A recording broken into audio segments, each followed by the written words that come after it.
Maybe 2 weeks, maybe 2 weeks ago, some time ago. But I think there's enough different people in here for me to repeat myself, and I kind of apologise to the people who may have heard bits already, but there is a different bit to the bit that you've already heard. Okay, two lovers were walking into town on a cold but bright, clean day, in the middle of what could have been winter or could have been summer, but wasn't quite right. As they walked in, they discussed the usual things. They argued, they told each other how much they loved each other and discussed what they might try and eat, whether they'd have Mexican food or whether they'd have Italian. And they couldn't quite make their minds up, but eventually they knew they'd end up settling for burgers or something cheap. And they got into the middle of town, and as they got there, they were surprised by how suddenly quiet it was all around. And they heard something a little bit strange, a low frequency buzzing sound that was just undercutting everything as they moved. And they stopped looking around, wondering what that sound was. And in the centre of town, without any warning, a hole the size of 5 double-decker buses plummeted through deep into the depths. A giant sinkhole had opened up right in front of them. Bigger than anything they'd seen on the papers, anything that had been on a motorway or caused minor disruption or collapsed minor houses. This was a chasm in the middle of town. And most people ran to the sides, they ran to behind phone boxes, they went and hid. And as it had fallen, destruction had gone all around. Lampposts had fallen, phone boxes had gone over, bits of rubble and building had fallen off, leaving bits of bunting and debris all scattered around, lying all around the centre of town. But the couple, full of love and adventure, decided they couldn't bear not to see what was in the hole. But knowing it was dangerous, they thought for a while. And then the woman said, I think I want to go in, I want to be able to see the hole, I want to see what's deep inside. I know, I've got a clever idea. And she grabbed a piece of discarded bunting and wrapped it around her waist and said, hold this, because I know I trust you completely that you're not going to let me fall. So connected to the bunting, she began to crawl out into the centre of town to look over the edge and see what was down inside the darkness. And the man held it, thinking gradually this was not perhaps the best idea. Perhaps, bunting wasn't really made for holding people's weight or for climbing equipment. But they believed in it, so she got closer and closer to the edge, and she could see on the tarmac little cracks appearing all around. But even so, she felt confident, she knew he had her safe. And he wrapped it round a lamppost that was undamaged, just to be sure, because he wasn't entirely sure how to hold her weight. And then she got to the edge and peered straight over, down into the darkness. And within seconds, that side crumbled and she fell, plummeting into the depths. First held tight by the bunting, but then the bunting went loose in his hands. And the man thought, oh shit, bunting really wasn't a good material for using to support climbing activities. He thought, shall I run after her? Shall I go in? I've got to rescue this person who I love so much, but then that doesn't seem particularly safe and I have only known her for a few months, so it might not have been a good idea. And he was frozen there, in fear. People hiding all around, looking at him going, I can't believe you let that woman crawl to the edge and look down into that dangerous looking chasm. But he could hear, he'd think, right, okay, this isn't safe, I can't believe I've allowed this woman to do this person I've loved. But out of the blue he heard a voice coming from the chasm. He swore he could hear her just calling, her voice saying, come, it's okay, it's okay. So he started slowly walking towards the edge. And the people all around him were calling back saying, no you fool, why are you going? Why are you going to fall? You're going to go in as well. Why two of you should die? But he didn't listen. All he could hear was her voice calling him on. And gradually he went from a walk to a run until he reached the edge of the chasm and looked down and saw not what he expected. He saw his lover floating around, swimming within the chasm, smile on her face, full of peace and happiness and joy, calling out. And he couldn't believe what he saw because he knew she must be dead, because this chasm, he could see no floor to it.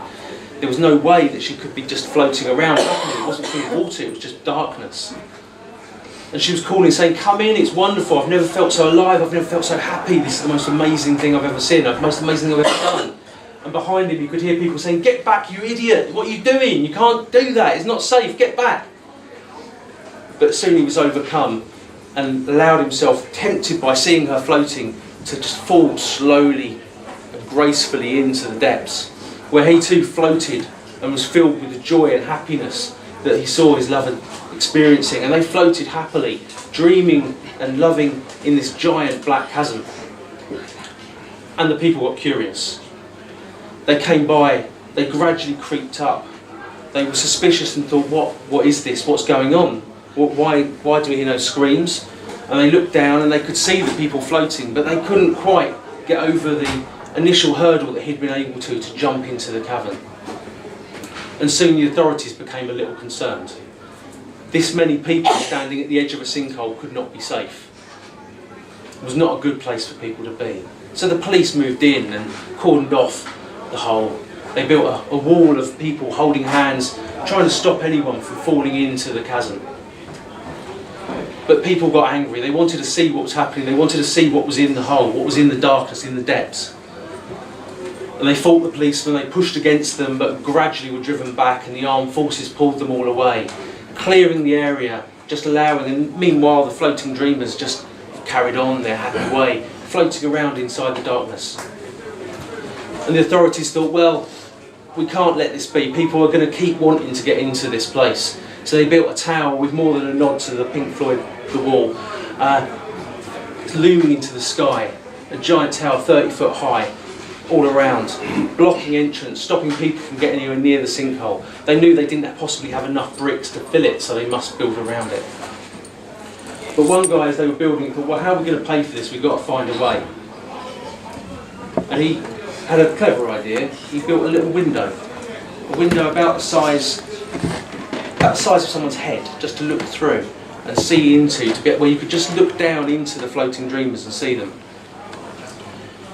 And he thought, well, actually, if I build this window, because it's my own expense and I've paid for this window, and it's only reasonable I should be remunerated for the window, I'll charge people a modest sum of £5 or £10 or £15 to be able to come and see and look down at the floating dreamers.